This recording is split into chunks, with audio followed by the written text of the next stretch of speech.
不开机保资料。这主板太弯了吧？你看，正常的主板是直的，它这个已经弯掉了，所以这，哎呦，声音不对。来，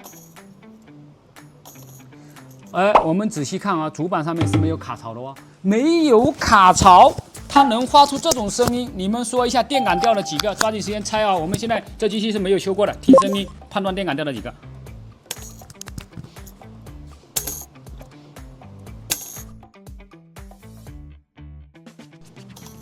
这应该在这里面哈。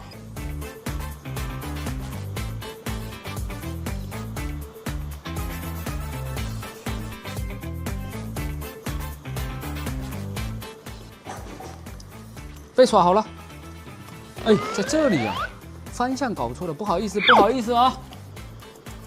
这应该是音频这边通的，我先看一下有没有啊。等一下，不要全部屏要拆掉了，没发现电感脱落了，那么不是打脸了吗？也没有。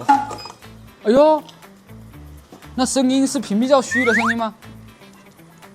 那就屏蔽较虚的声音了。还有屏蔽较的声音吗？误会了，误会了。对，屏蔽掉的声音，翻车了吧？一个没掉啊！你看，然后声音还有，但是现在我能确定的声音肯定是来自这里的。被耍了，真的是被耍了吧？哎呦，这有点过分嘛！这个机器，你说你敢耍修手机的，不想好了吧？真的是被耍了这个机器。我先把这个焊上去，肯定它不叫了。没有了。真就是这个屏蔽罩掉的，不的响。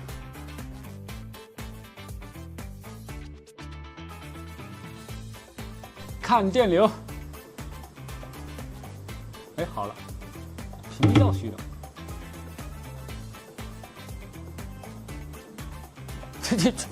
这电流不对呀，是运行内存吗？它不对呀，它已经过了运行内存了，你看，过了。这个电流也好奇怪哦，按照正常的逻辑，它这个就是已经开机了，但是它就是定跳定在运行内存，运行内存那就是不可能虚焊。我现在怀疑的是，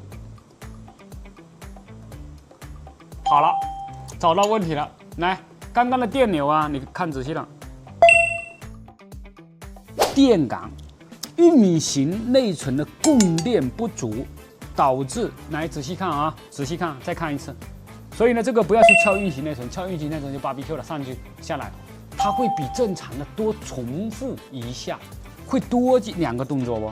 多2个动作，供电不足导致的啊。所以切记，它也是运行内存过不了。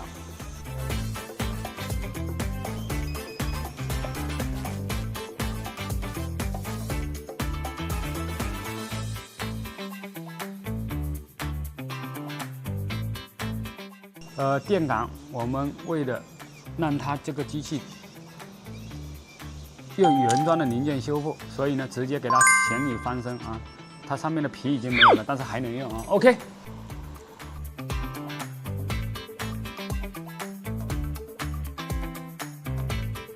开了啊，开了，现在温度有点高。OK， 就是电感啊，很明显，现在能开哦。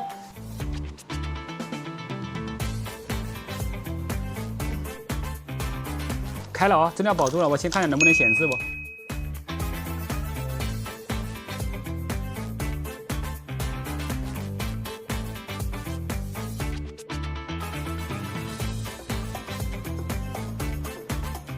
屏幕也坏了吧？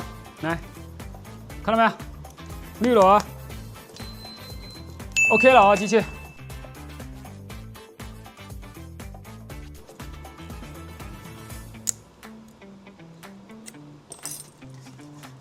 资料保住。